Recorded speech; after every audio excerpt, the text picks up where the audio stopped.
Hello everyone, সবাই কেমন আছো? তো আজকের ভিডিওতে তোমাদের সাথে শেয়ার করব আমাদের বাবা পাতালেশ্বর মন্দির শিবরাত্রির দিন কত সুন্দরভাবে সেজে ওঠে আলো এবং ফুলে। তো চলো ভিডিওটা সম্পূর্ণ তোমরা দেখতে থাকবে, আশা করি খুব ভালো লাগবে। তোমরা হয়তো ভাবছো শিবরাত্রি তো প্রায় 5-6 দিন হয়েই গেল, কিন্তু আমাদের এই মন্দিরের মেলা তো এখনও রয়েছে। হ্যাঁ, পুরো 1 সপ্তাহ থাকে। বাড়ি থেকে খুব একটা দূর নয়, অনেকটাই কাছে। প্রতি বছর আসি। এই বছর আর শিবরাত্রির দিন আসতে পারিনি, তার 2 দিন পরে এসেছিলাম।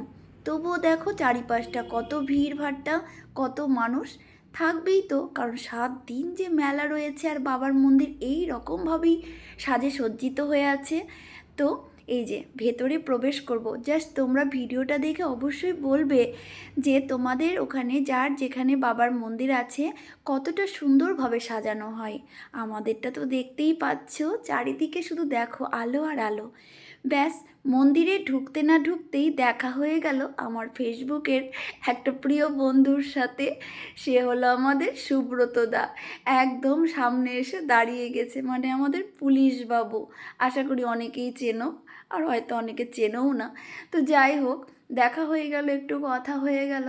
আর আমি তো এখন ব্যস্ত বাবার মন্দির দেখানোর জন্য তোমাকে। চলো, তো এই হলো দেখো আমার বাবার মন্দির, যেটা আমাদের কিন্তু সবাই আশা করি অনেকেই জানো আমাদের পাতালেশ্বর মন্দিরের কথা। তো বলার নতুন কিছুই নেই।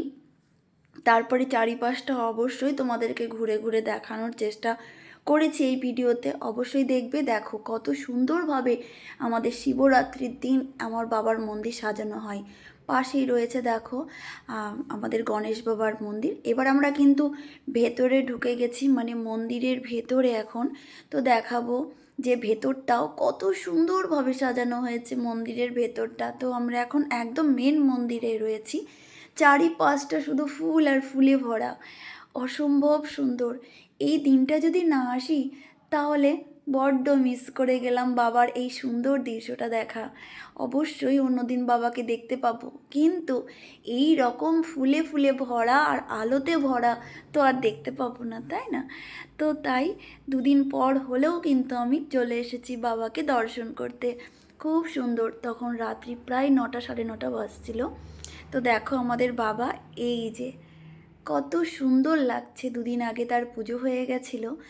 আর আমরা যেদিন গেছিলাম সেদিনকে বাউল গানের প্রোগ্রাম চলছিল। প্রতিদিন মানে অন্য অন্য রকম প্রোগ্রাম চলে, কোনো দিন নাচ গান, তো কোনো দিন বাউল গান, তো কোনো দিন আরও এরকম অনেক কিছু হয়।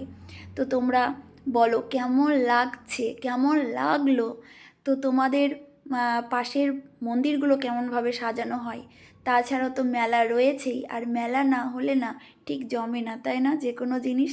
তো মেলা তো রয়েছেই। তো কিছু আমি অল্প কম দামের সোনা গয়না কিছু কিনে নিলাম, মানে মেলাতে ঢুকবার কিছু নেব না তা কখনো হয় না। তারপরে আর কি, এবার বাড়ির পথে। তো তোমরা জানাও আমাদের এই বাবার মন্দির তোমাদের কেমন লাগলো। তো সবাই খুব ভালো থেকো, একটা সুন্দর কমেন্ট করে যেও। টাটা।